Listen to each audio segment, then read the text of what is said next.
Let's pray together. Vamos a rezar Lord, juntas ahora con el Reverend Jackson.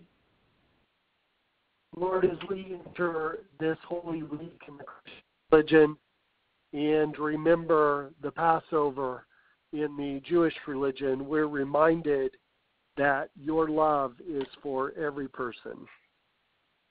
We pray particularly during this season for those who are afraid, who feel isolated, who are under assault. We pray that you would strengthen them and their families.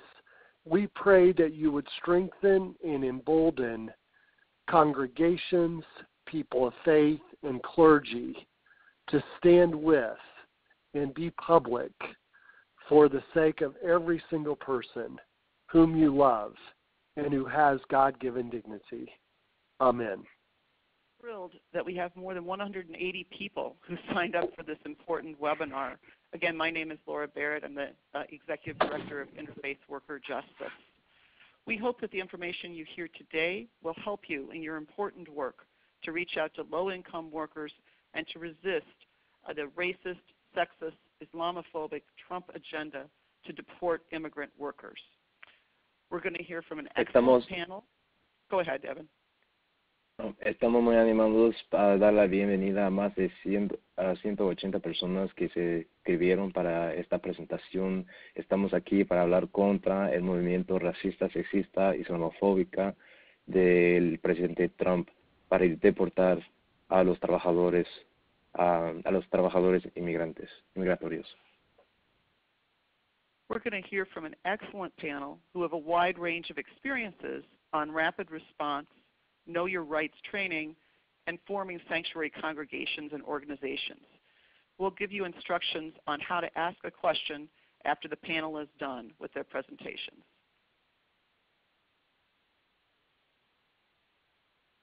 Entonces vamos a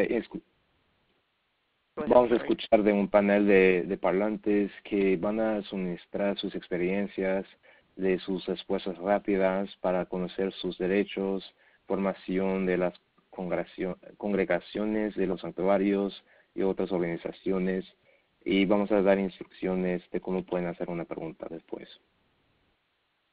First, I'd like to introduce Susan Leslie, who is the Director of Congregational Advocacy and Witness for the Unitarian Universalist Association and a former board member with IWJ. Susan, thank you for being on the call. Please go ahead. Hey, it's great to be here with all of you, Laura, and especially in these challenging times. So I'll just get right into it. I mean, since the election of Donald Trump, UU congregations across the nation experienced a big rise in attendance of members and new people looking for a faithful response to this administration's repressive agenda. Last fall, we just immediately created a hub on our website called Show the Love so people could let us know what they were doing. We offered them organizing and pastoral resources. We promoted the Week of Action, January 14th through 20th, that began with solidarity for refugees and immigrants and ended with a multi-faith fast for power on Inauguration Day to get our communities spiritually ready for the tough times ahead. And we promoted the Women's March as well. Para presentar a la próxima parlante, Susan Leslie, la directora de Congregational Advocacy. Gracias a Susan hablando. Gracias por la bienvenida. Estamos aquí para juntarnos. Como desde la elección presidencial del Donald Trump, la asistencia se ha aumentado de tantas personas que quieren responder a la opresión de Trump, y hemos estado suministrando recursos para organizar incluso la Semana de Acción y también la Marcha Nacional para las Mujeres. So, many of our folks are already active. Move On reports, they've been getting 60,000 people on their calls. So we needed to look at what could we do as a faith community to provide some leadership in this moment. And the first thing we did was collaborate with our sister organization, the UU Service Committee, to really form a joint campaign for resistance and liberation. We held one-to-one calls and focus groups with our clergy and key leaders around the country to hear what they felt was needed in their communities. And people said over and over they wanted a strong, multi-pronged, faith-rooted movement that would be both national and local in scope. So we started working on a broad national campaign and identified some key areas where we could create some solidarity campaigns and expanded sanctuary with partner groups on the ground. So to roll out, we started with a declaration of conscience that was issued by our two presidents that reads in part, at this extraordinary time in our nation's history, we're called to affirm our profound commitment to the fundamental principles of justice, equity, and compassion, to truth and core values of American society in the face of looming threats to immigrants, Muslims, people of color, and the LGBT community, and the rise of hate speech, harassment, and hate crimes. We affirm our belief in the inherent worth and dignity of every person, and we will oppose all unjust government actions to deport, register, discriminate, or despoil.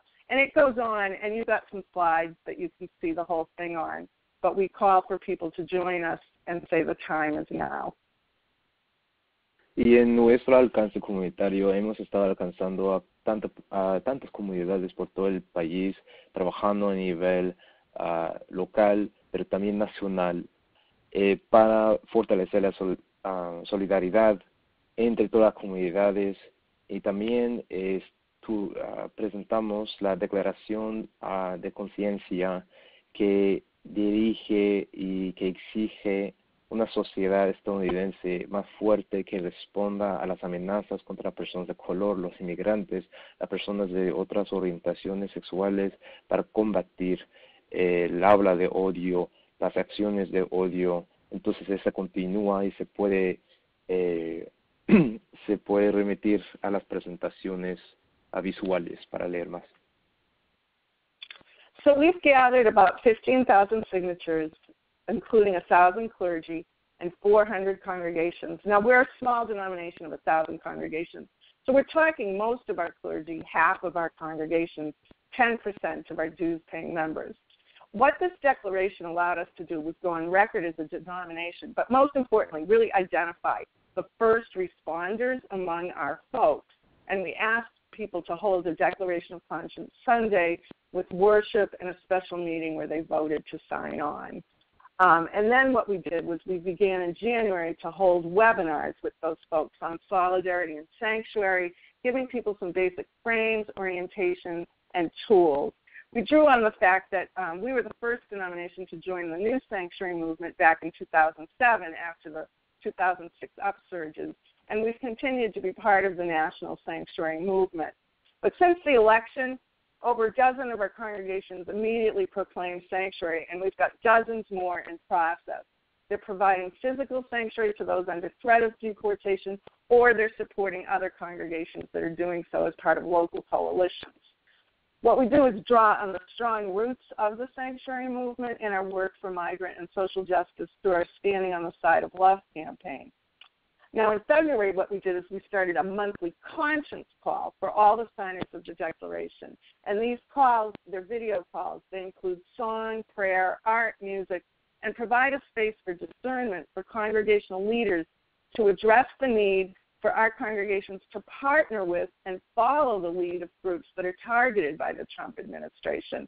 As Laura named, immigrants, Muslims, Black, brown people, LGBTQ, indigenous communities, and workers.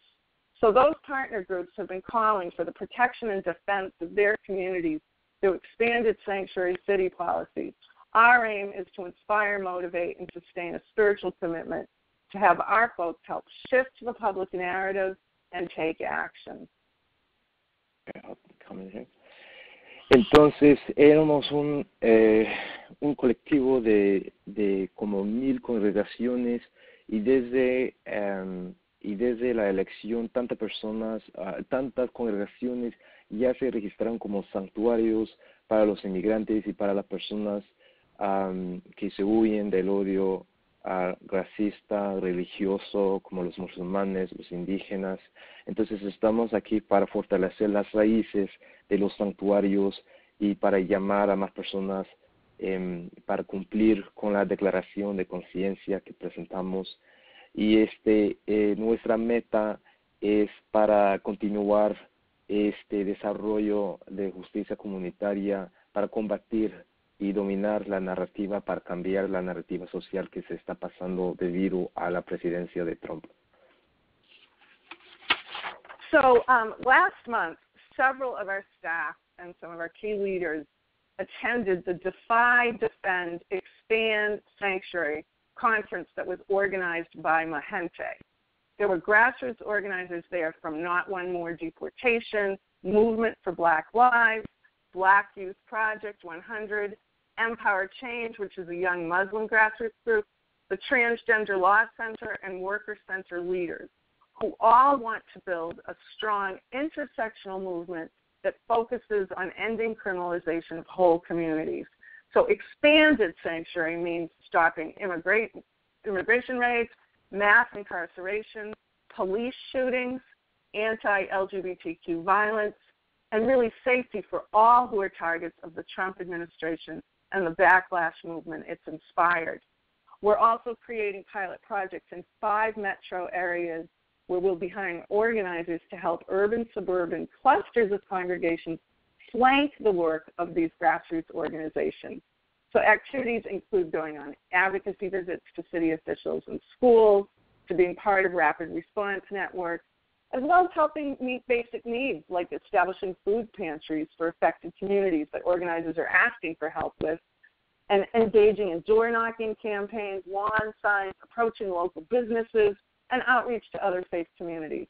Our message is we will defend each other, we will defend our communities. And so we hope from these pilot sites we're going to learn a lot and create downloadable resources, webinars, and info on the cause that can be accessed by congregational leaders all across the country. Entonces, en el mayo pasado, trabajadores y comunidades de tantas partes se juntaron para construir un movimiento interseccional, es decir, que además de trabajar en los santuarios que combaten las redades inmigratorias, también queremos construir un santuario que proteja contra el arresto de las comunidades de personas de color para parar la reclusión y la condena de las comunidades, para parar la violencia contra las víctimas de las personas que sufrieron bajo esta nueva cultura racista de Trump. Entonces hemos empezado programas, iniciamos programas en 5 distritos urbanos y de los suburbios para que las congregaciones fortalezcan los movimientos comunitarios, trabajando con las escuelas, para proveer a un banco de comida para cumplir con las necesidades básicas. Entonces esperamos aprender mucho y que organicemos más recursos y presentaciones en línea como estamos haciendo para que los líderes de las congregaciones tengan más recursos. So we're already sharing resources, and you'll see these in the slides, the Expanding Sanctuary Report, Creating Community Protection and Hate-Free Zones, and stories of how people are doing rapid response and sanctuary city advocacy. But I'll tell you, helping people adopt an anti-criminalization frame under the law and order Trump administration is both necessary and urgent, and it's not easy with our largely middle-class folks. So we started this initiative with training for our core justice folks and clergy who've already done sanctuary, are supporting Black Lives Matter, are working on LGBTQ and economic justice. And what our training does is help them train others by grounding ourselves in our sanctuary roots, our faith. You have our 7 principles, and a history and lived experience of standing with people who've experienced oppression at the hands of the state and the reactionary forces getting unleashed. Really, we call people to our commitment to create beloved community. Entonces, para crear zonas contra el odio, hemos estado trabajando con defensores de las comunidades y para crear ese movimiento contra este odio nacional contra los marginalizados como los morenos o personas de otras orientaciones sexuales. Esto es no solamente necesario, sino urgente también. Entonces colaboramos con organizadores de las vidas negras importan y también de otros movimientos para la justicia económica, para empezar a combatir el encarcelamiento masivo de las comunidades, para luchar contra esas fuerzas que se han aumentado últimamente. So the other piece of the training is to really drill down on what criminalization is, why people are criminalized, and what criminalization does. So we really look at who is being left out and locked out in our society and what we can do to make our community safe for everyone, from working for policies that refuse to comply with this criminalization in our cities, towns, and schools, to supporting grassroots community defense organizing. So we're going after, gang databases and, of course, noncompliance with ICE. But this is the kind of frame that we're working for. And to really support this and to get it to the level it needs, we are launching a joint campaign on April 26th that we are calling Love Resist. We'll have a website with expanded sanctuary resources, worship resources, stories from the expanded sanctuary site. At our General Assembly in New Orleans, we'll be having major plenaries, workshops, organizing meetings, and a public witness event downtown with community partners. Our aim is to help youth congregations be as big a part of the resistance that we can offer to the movement, our people, our resources, our buildings, and our spiritual values. So that's what we're going for, and as part of getting people to understand what Love Resist looks like, we're calling people to participate in Rise Up May 1st with events where people are standing in solidarity with workers, immigrants, black and brown people, everyone facing oppression. We'll be doing that on our next conscience call and letting people know that they can be part of marches, walkouts, boycotts, sending postcards to Congress, making advocacy calls, doing strike support, and more. So that's where we're headed. It's great to be on the journey with all of you and really look forward to the solidarity we can build as we go forward together. Thank you.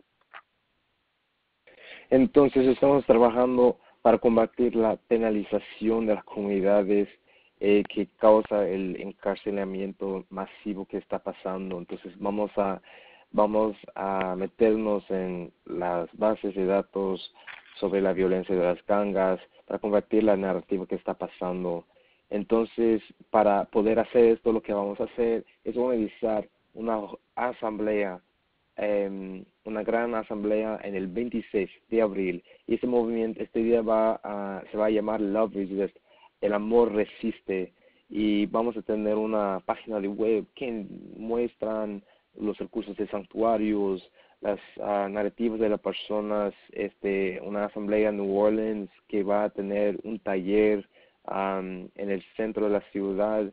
Entonces, la meta es para construir más resistencia y construir más solidaridad. Entonces, nos da ánimo de continuar en esto para trabajar contra la opresión de los marginalizados, que puede incluir boicoteos, huelgas, marchas, etcétera.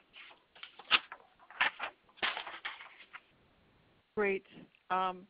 Thank you. I just want to remind folks that the slides were sent to each one of our presenters is referring to were sent to you before the beginning of the call. So they are in your email box, and they do include Spanish translation. Next, we're going to hear from Guillermo Torres, who is an organizer with Clergy and Laity United for Economic Justice, an affiliate of IWJ. Guillermo, thank you for being on call, and please go ahead. Thank you, everyone, and thank you for having me take part in this very important webinar. Yes, I am an interfaith organizer and a coordinator of our immigration campaign for our organization here, which is an interfaith agency going back to 20 years around mostly economic justice issues. With that, when we heard about when we heard the results of the elections, right away we brought all our staff together, and we said we were going to have to respond to the pain and to the pain that our communities were going to be suffering now as a result of the possibility of new attacks against our immigrant community and discrimination against other community. And what we did, if you look at the slides, is we created a campaign called Sacred Resistance and Sanctuary. Under that campaign, we are working mainly in 3 different areas. One of those areas is part of the rapid response, Race Rapid Response Network. Another area is the Know Your Rights trainings and presentations, and another one is the sanctuary congregational trainings. We're doing a lot of other stuff, but those are the main core of the under the campaign of Sacred Resistance and Sanctuary. And when we thought about Sacred Resistance and Sanctuary, we wanted to think about that not just sanctuary within the congregations, but anywhere where we provided resistance to the President's elect policies, proposals to harass and deport millions of undocumented immigrants and discriminate against the Amensa community. We were going to provide some kind of refuge, some kind of sanctuary under that Sacred Resistance Sanctuary campaign. Entonces han presentado a Guillermo Torres, que es organizador con Clergy Lady United for Economic Justice, que está afiliado con IWJ. Y para empezar es que desde la elección presidencial de Trump había una gran necesidad para responder al sufrimiento y el dolor que las comunidades estaban sintiendo, preparándose para los ataques que estuvieron esperando. En las presentaciones aquí se pueden ver cómo nosotros organizamos esta campaña para resistencia y para conservar santuarios en 3 partes principales: respuestas rápidas, talleres de derechos y tareas de santuario. Entonces esos son los puntos salientes para enseñar cómo vamos a responder a las amenazas de las deportaciones de millones de personas y para conservar refugios y santuarios. So before we started working in those areas, we organized a couple of press events, one at the Islamic Center here of Los Angeles, another one in our Long Beach area, and another one in Orange County. We organized press events, coordinated and brought in all the interfaith community and our allies in all these communities that were being targeted by the new administration to make sure to take a stand and to publicly declare ourselves in a mode of sacred resistance and sanctuary. And then after that, we started coordinating, inviting folks to come to our first trainings and information to our information to our faith community. We started organizing meetings and inviting our interfaith community and our partners. Here in Los Angeles, we have a big network of immigrant rights, legal nonprofit providers, community groups that work together in regards to immigrant rights and other issues and labor issues and other attacks against other communities.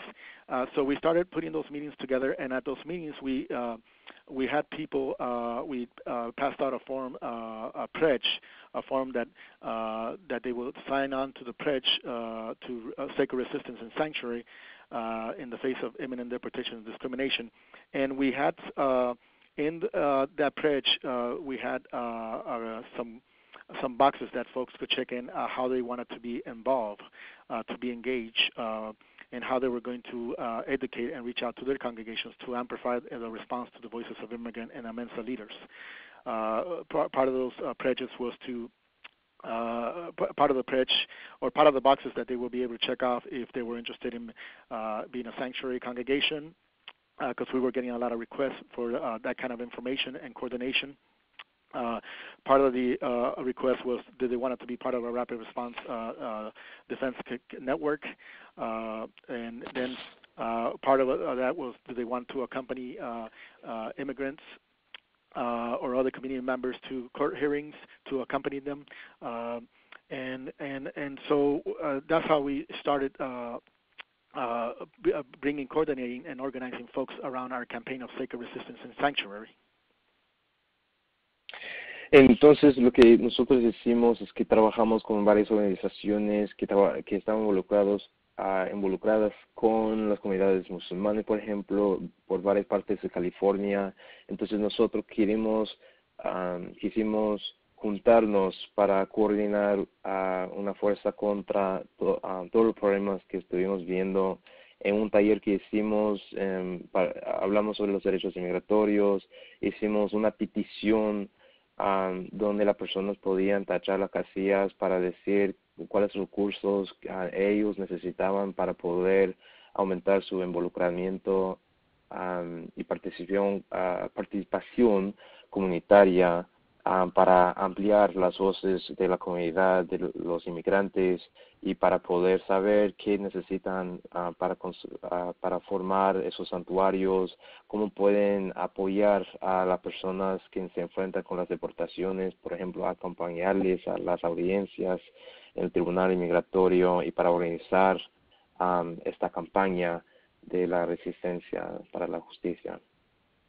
So I'll get into the three main points of the PowerPoint that you have. The first one was, how do we connect our faith community members to the Rapid Response Network, which is coordinated by CHIRLA, the Coalition for Humane Immigrant Rights. The purpose of the Race Rapid Response Network is to defend impacted individuals from deportation, from getting deported or removed. It was also, and the other purpose was to hold ICE accountable for constitutional due process and civil rights violation. That Rapid Response Network is composed of immigrant rights, labor, legal, faith, and community groups. And the structure of that Rapid Response, the Rapid Response Network, is as follows: they have 5 committees. One is the legal team, another one is the communications team, the other one's the political team, organizing team, and the other one's coordinating committee. So our organization is part of the organizing committee and part of the coordinating committee. And the way we plug in the interfaith community network that we have here in Southern California is that we were able to help this structure by geographic area in getting engaged all our faith communities by different geographic areas throughout the Los Angeles County or other counties, Orange County, Ventura County, Long Beach County, because we have such a wide network of congregations that are part of our organization.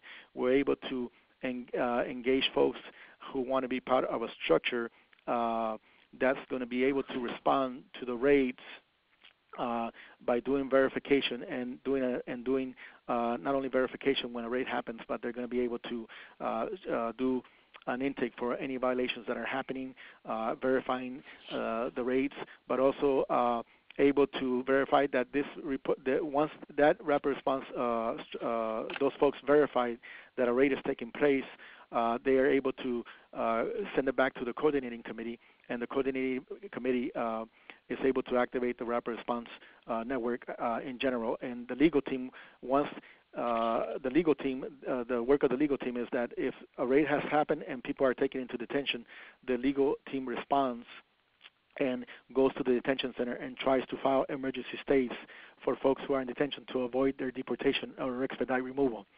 The political team contacts congressional leaders or local political leaders to talk to them about any violations that are taking place, any unethical things that ICE is doing, and then there's a communication team that puts press events together. So that's one of the networks, one of the areas that we're engaging our faith communities to plug in. We do trainings around Rapid Response Raids Network with civil rights lawyers and immigration lawyers to train folks that want to be part of that network within our faith community to be able to respond to the raids enforcement. Entonces, para revisar los 3 puntos salientes, el primero era para la respuesta rápida contra las redadas de ICE, de la migración, y eso consiste en esfuerzos de los organizadores laborales, de fe y comunitarios. Entonces tenemos varios comités como el comité política, de organizadores, de coordinadores.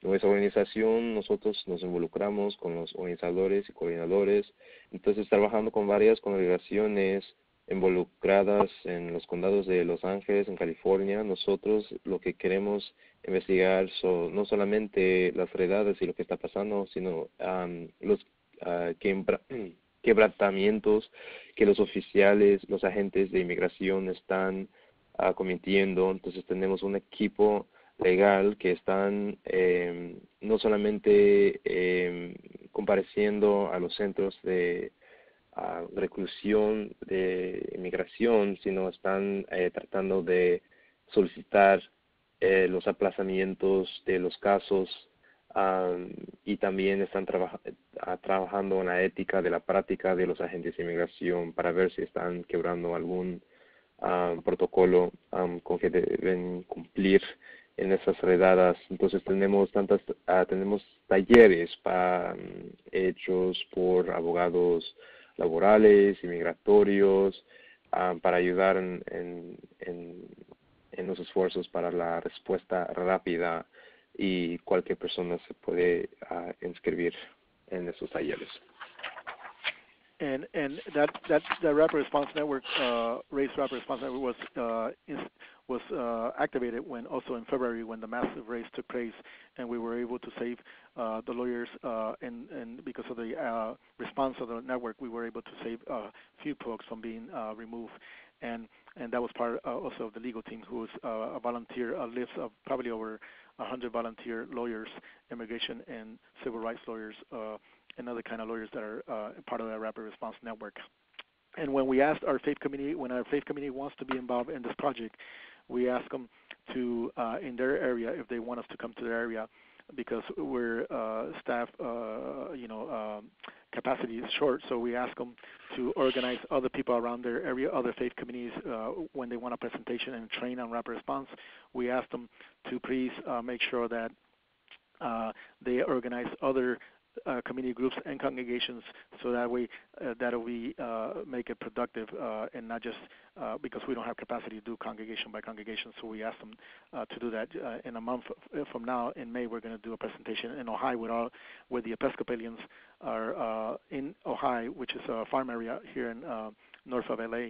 They are putting together. They want us to come and do a training, and they are bringing people of all faiths and community members for that presentation. I will move on to the other part that we're training our leaders is to train them to the Know Your Rights trainings, which means we are equipping the faith leaders and laity leaders in the congregations with Know Your Rights packages, and also the family emergency plans. That's to our friends at NILC, the National Immigration Law Center.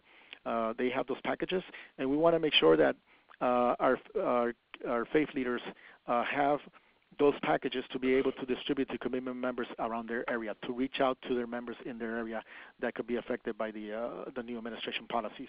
We also do presentations at schools, at our congregations around Know Your Rights, in coordination with our partners and legal service providers. So we make sure sometimes when we do the Know Your Rights packages, we do it at the same time we're doing the rapid response training to our faith community.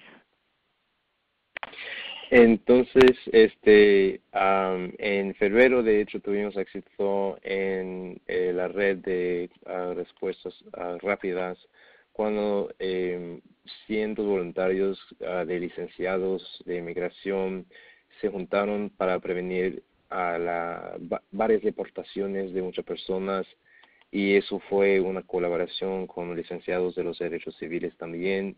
Entonces, cuando hacemos estos talleres, lo que pedimos es que se organicen con otras congregaciones para que diseminemos nuestros talleres y entrenamientos a más que una organización. Por ejemplo, en el mes de mayo, en el estado de Ohio, vamos a tener otro taller. Siguiendo al próximo punto saliente, tenemos las herramientas para enseñar los talleres de conocer sus derechos. Entonces tenemos unos paquetes que el Law Center, el Centro de Derechos, tiene para ofrecer. Entonces nosotros hacemos esto al mismo tiempo que hacemos los entrenamientos de respuesta rápida, trabajando en los reglamentos políticos que están afectando a las congregaciones, a las comunidades, y trabajamos con las escuelas también. Lastly, the sanctuary congregation trainings, the last slides on the PowerPoint. Because of our network that is so vast, we are kind of taking the lead on convening, coordinating, and training our congregations around sanctuary congregations. We have done one training back in, I think it was in February, Sanctuary Training 101. And part of that work in coordinating folks and convening them and coordinating them, it's to try to make sure that we give them the tools so they could discern on their own or in their congregations with their boards or with their leaderships, give them education and give them the tools so they could do the discernment as far as becoming a physical sanctuary congregation. We divide it in two categories. Some congregations want to be a physical sanctuary congregation. Others want to be a logistic support congregation, right? And right now at this time, because we're barely coming around the time now that we're starting to vet everybody or screen everybody to see where they're at as far as their commitments to a physical sanctuary or whether they want to be a logistic support congregation for sanctuary. So we do a lot of the convening with many interdenominationals, mainly the folks who have taken the lead on as far as the denominational wise here in Los Angeles. And to also in California is the LA Episcopal Diocese, the California Pacific Conference of the Methodist Church, and some synagogues as far as their commitment to sanctuary. So right now, we're doing that screening and that vetting of where folks are at.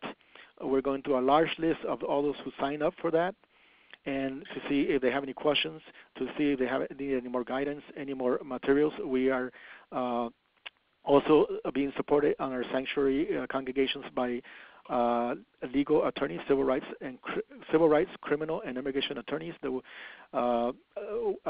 civil rights attorneys came to us and they said we're going to train attorneys to provide pro bono services to each congregation that's going to become a physical congregation sanctuary. We're going to assign an attorney for each one in case the administration was to attack them in the future as far as bringing any criminal prosecution, right? So we have a legal team in place. We call them the sanctuary legal team. They have agreed to provide, they trained 31 lawyers already, and each physical congregation is going to have their own attorney whether they have any questions or they're trying to make that decision.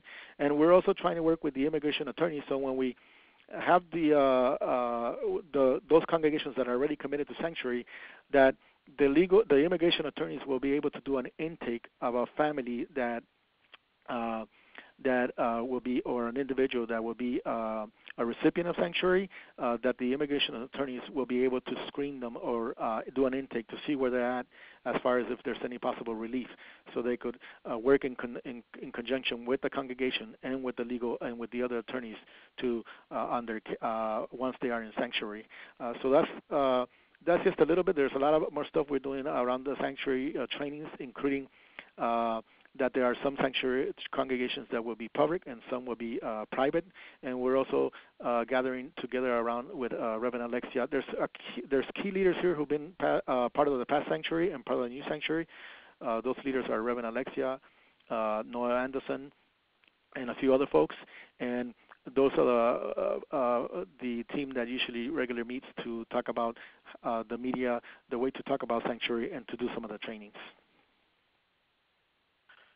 Entonces, por último, vamos a hablar sobre el entrenamiento de los santuarios para las congregaciones. Hicimos un entrenamiento en un taller de la información básica en el mes de febrero, coordinando a las personas en las congregaciones para que aprendan sobre los recursos que existen por los licenciados voluntarios.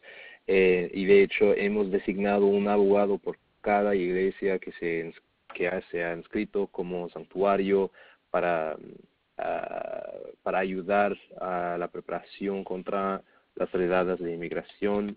Entonces tenemos un equipo legal de los santuarios, ellos ya tienen 31 licenciados que están entrenados para ayudar a atenuar los cargos de que le acusan a las personas deportadas.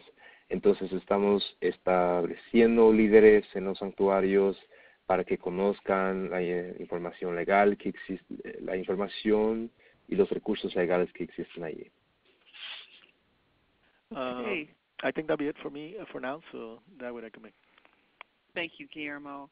Next, we're going to hear from Dr. Troy Jackson, the Executive Director of AMOS and a board member of IWJ. Troy, thank you for being on the call. And Troy, I'm really sorry. We're running pretty short on time. If you could, I'll just take 2 minutes. If you could do that, shorten your stuff, that'd be great. Thank you, Troy. That'd be fine. Yeah, and a lot of what I would share has already been well covered, so thanks to both of you. I am the director of the AMOS Project in Cincinnati, and our focus has been to make some of the great national work on sanctuary real in our greater Cincinnati area. We launched a network of sanctuary congregations in January. We're trying to work as closely as we can with the broader Coalition for Immigrant Dignity that the Cincinnati Interfaith Worker Center is part of, and who I think we'll share briefly later. And our focus has been clearly on organizing the faith community. We now have over 20 congregations, and as I put in the slide, one of the things that's been really helpful and important in this is it's been a deep interfaith work.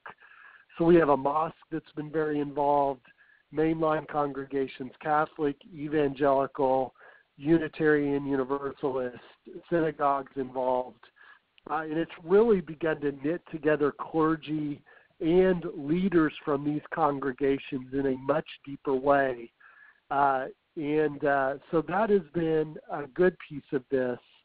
I think we are also, as was just mentioned, working on a rapid response group of bilingual folks who will man a phone bank that Manuel is part of. We've trained 40 people on that and are getting that set up with a national partner.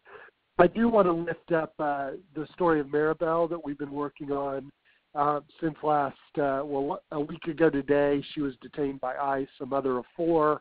Her youngest daughter is 3 and suffers from seizures. All her children are in the country, citizens, and she was fleeing violence in Mexico in 2002. We have worked tirelessly to try to prevent her from being deported. She is currently in Louisiana. All of her appeals, we're trying one last appeal, her attorneys are, but things do not look good. So if you could just pray for Maribel, and we're trying to figure out in strategy call in just a minute how we can respond. But it once again reminds us that there are hundreds of thousands of families like Maribel where moms and parents are being ripped away from children. Why this sanctuary work and the great work that we just heard about from my 2 colleagues and from all of you is so vitally important. Thank you.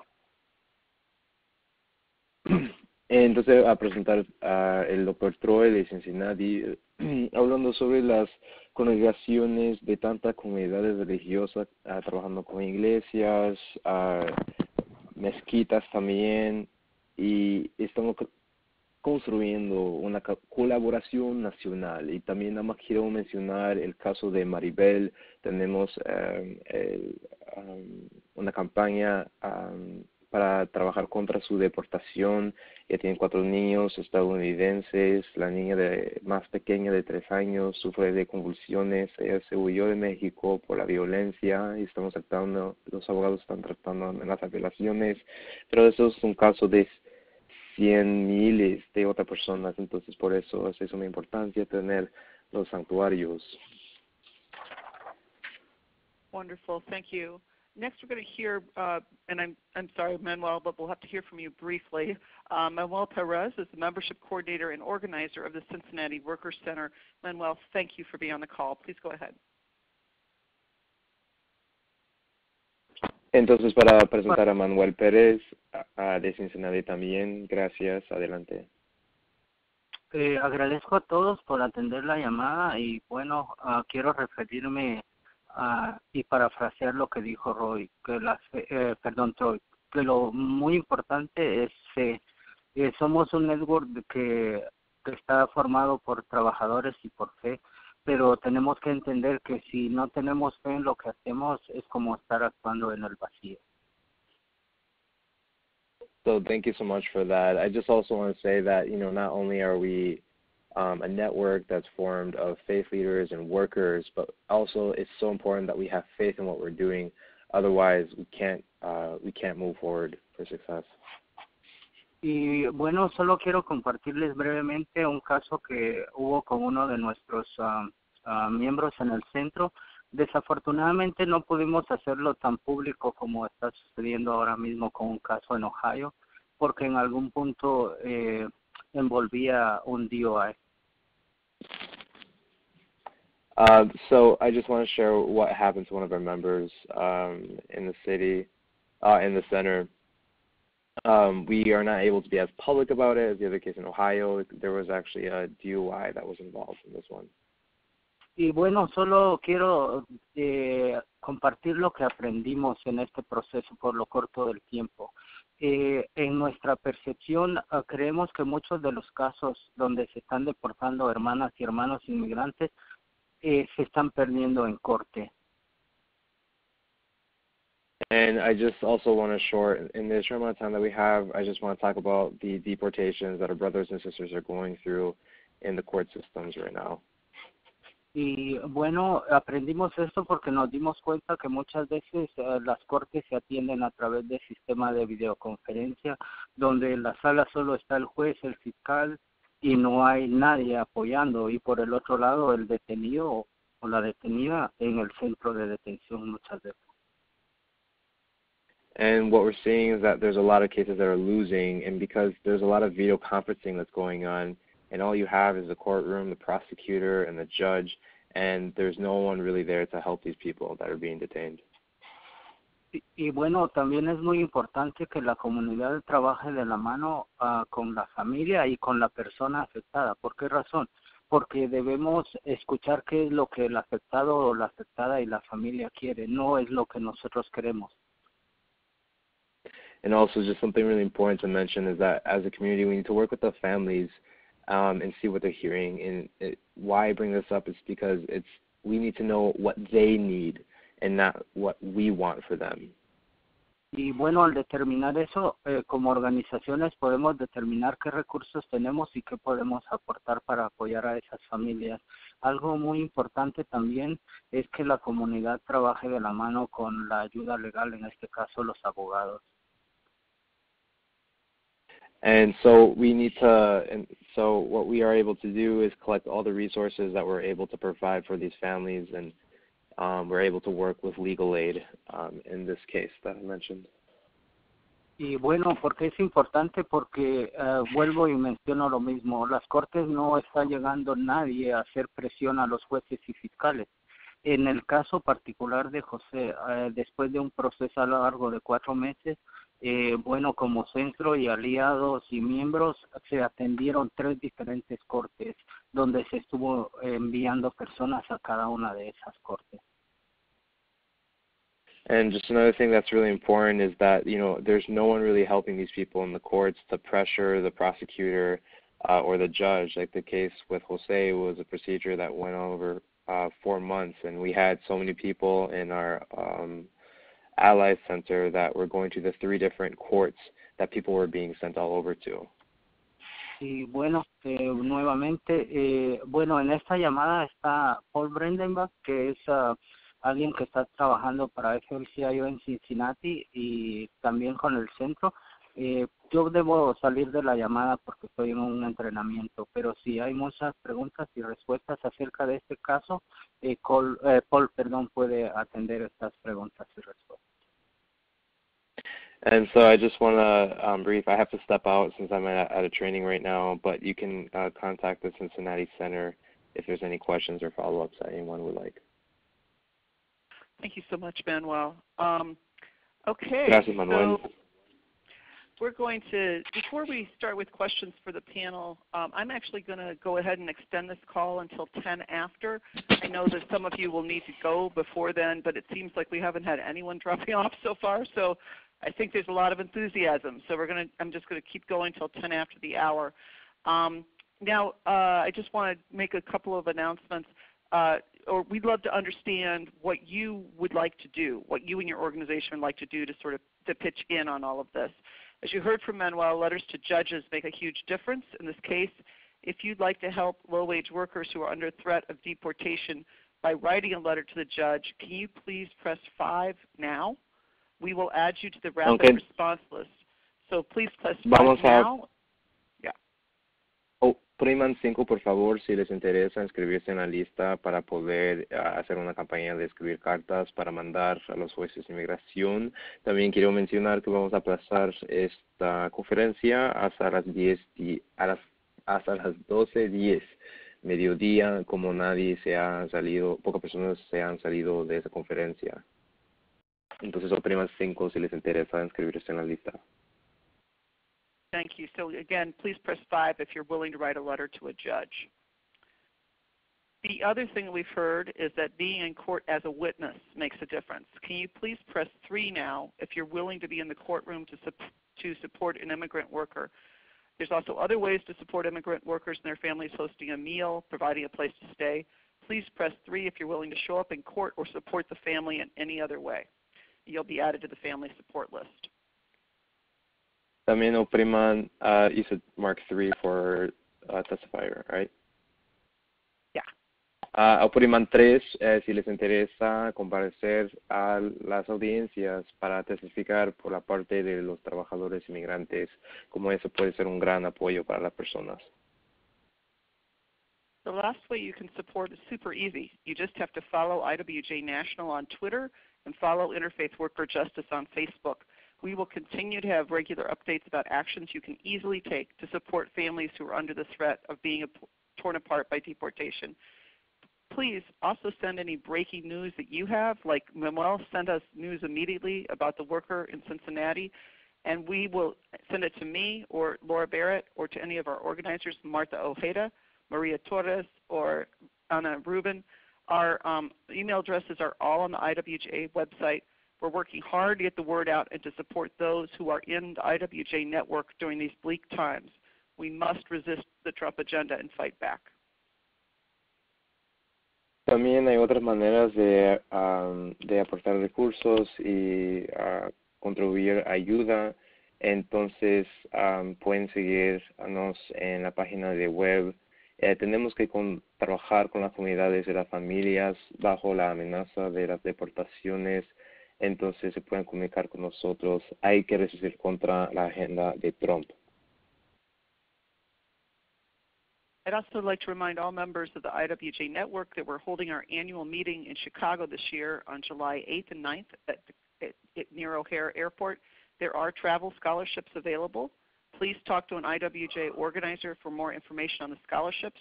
We're hoping to have one representative from each of our 63 affiliates.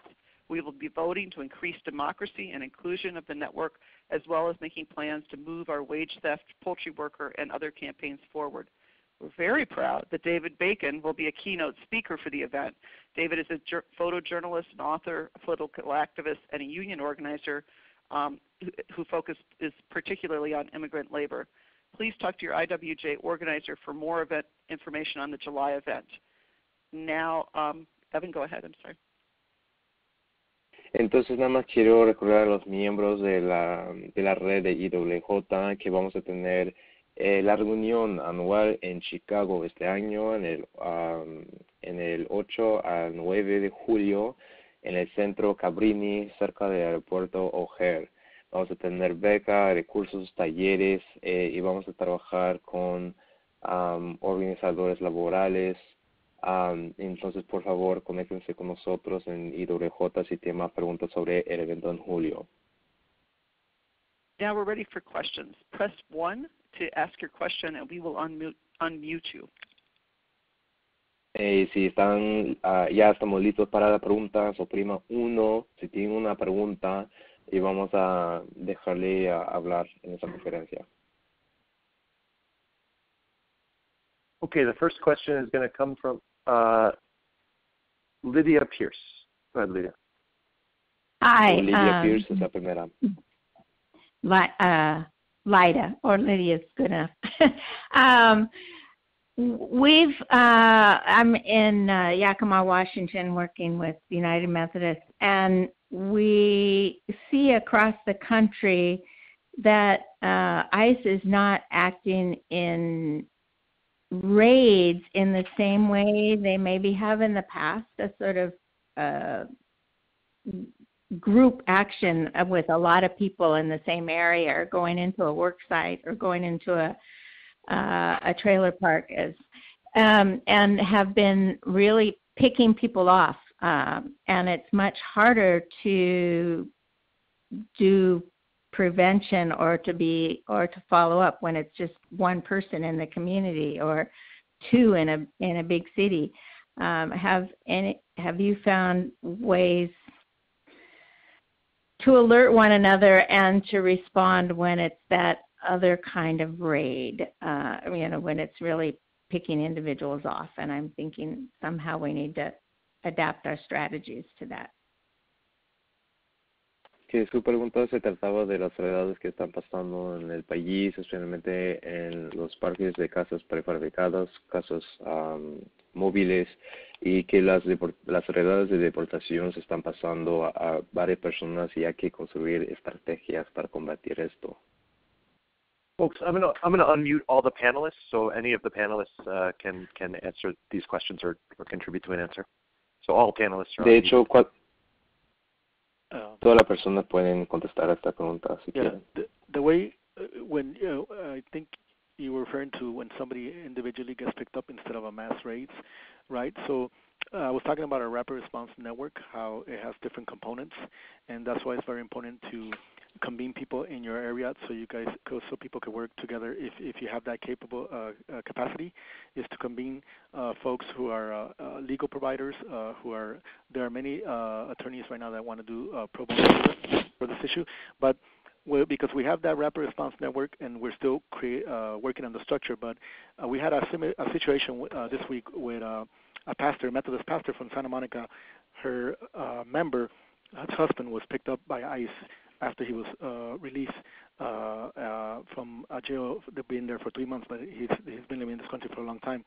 So because of the structure that Sheila has created with the Rapid Response Rate Network, we were able to, he was in Adelanto, they reached out to us, and and I'm one of the organizing or coordinators of the Rapid Response Network. I put in the request to the Rapid Response Networks and the legal and the lawyers who provide volunteer service.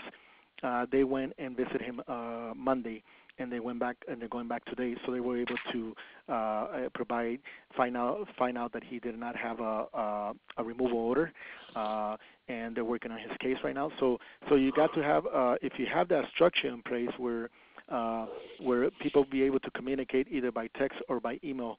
If you have a network like that, but it has to be a network of immigration attorneys, other community groups, labor groups, immigrant rights groups, then you might be able to activate the network on their behalf sometimes when it's an individual that's the victim of an enforcement.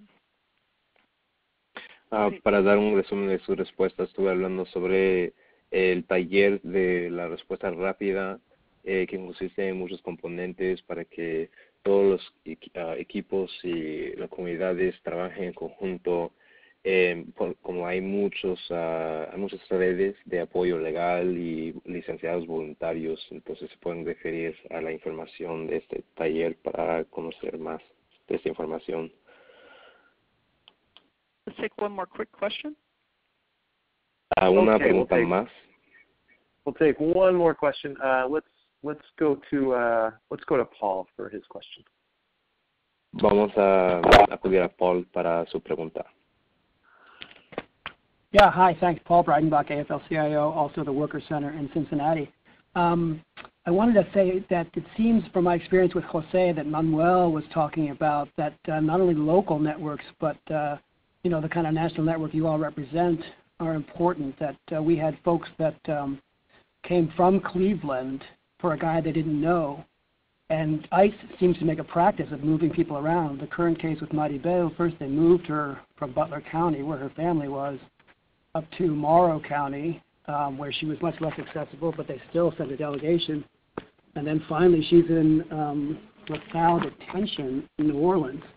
So I think it'd be very useful if we could get a hold of folks nearby and ask them to send a delegation to the ICE facility to put pressure. There's no all the judicial decisions have gone against her, but it could be that a trial balloon, deportation of a harmless mother of 4 American citizens, if there's enough of a stink, could be stopped. And I know there's a New Orleans Workers Center for Racial Justice. I'm not sure if they're affiliated, but I just wanted to suggest in this particular case that would be useful, and perhaps in general, rapid response would have to include probably folks, non-local folks, I'm thinking. I think that's an excellent idea. Go ahead. Entonces, estuve hablando sobre el caso de la deportación, de que estaban hablando de Maribel, como hay tantos retos y barreras en las apelaciones, pero es que hay leyes que combaten contra las deportaciones, personas que nunca hayan mostrado antecedentes violentos en ese país. Entonces hay que formar estrategias y acudir a los recursos legales para saber cuánto de esto está pasando en este género de casos. Yeah, I mean, that is exactly what IWJ is trying to do, is to coordinate, to work nationally and sort of send out e-blasts in different areas when we hear about folks who are going to be in court in Boston or in court in Cleveland, and try to figure out, do we have members there, either congregations or individuals, that could be helpful, and it's been great. I mean, we've had a very good response. Obviously, we're in this for the long haul, and so it means that we have to continue to do this work, and that's part of why I asked earlier who on the call is willing to help out with this. I think a lot of people are, and we just really have to create a structure, as Guillermo was talking about, that is an interlocking structure that includes all kinds of folks who have different expertise, and bring them together. Para los que necesitan un intérprete todavía en español, opriman 1. Lo que Laura respondió es que en IWJ es la mera meta, es para crear una estructura que colaborativa para enseñar a los miembros cuáles son las mejores maneras de responder a las redadas, y podemos formar un sistema más organizado para que todos tengan talleres e información al respecto. I'm going to end the call here. This is a terrific call. Our next call on deportation will be on May 10th at 2 p.m. Eastern. It'll focus on rapid response. If you want to be included on the May 10th call, please email me at lbarrett@iwj.org. Also, I'd love to get any comments or evaluation you have about this call that we just had. Please email me your thoughts or suggestions to make these calls even better for you. And again, lbarrett@iwj.org. Thank you to our wonderful panel, and thank you for all the work that everybody on this phone call does every day for worker justice. Entonces, vamos a concluir esta llamada, y el próximo conferencia telefónica va a ser en el 10 de mayo a las 2 horas de la tarde, y eso se va a enfocar en las deportaciones y en las respuestas rápidas. Si tienen preguntas, comentarios sobre el taller o sobre la interpretación, conéctense con Laura en IWJ, y le agradezco al panel. Es importante que trabajemos para la justicia laboral. Thank you very much, and just wishing everybody the best as we continue and keep in touch. Thank you very much, Evan, for the translation today. Vamos a mantener contacto, y gracias a todos, y doy las gracias a Evan por la interpretación hoy.